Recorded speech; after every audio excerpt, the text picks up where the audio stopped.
لكن بترتد واحدة والتانية، وادي تسديدة حلوة وجول، تسديدة حلوة وجول، والمرة دي هدف شرعي، هدف شرعي لمحمد ناجي جدو. محمد ناجي جدو في تاني تجربة رسمية ليه بيضع أولى أهدافه علشان تسعد الجماهير، تسعد الجماهير اللي محتشرة في استاد راشد بهدف في الدقيقة 65 من عمر اللقاء بعد تسديدة قوية جدا جدا من محمد ناجي جدو نجم الاسكندرية اللي بينضم لأول مرة لمنتخبنا الوطني المصري. بيضع تسديدة بيفشل فيها محمد سيدي بيه وتهتز الشباك وتسعد الجالية المصرية الموجودة في استاد راشد وتتعدل النتيجة مشاهدينا، ويصبح التقدم المصري بهدف دون رد.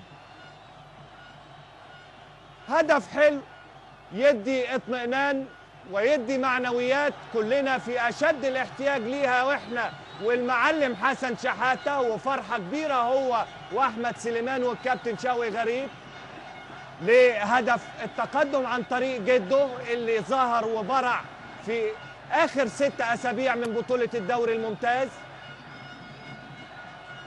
علشان كده النهارده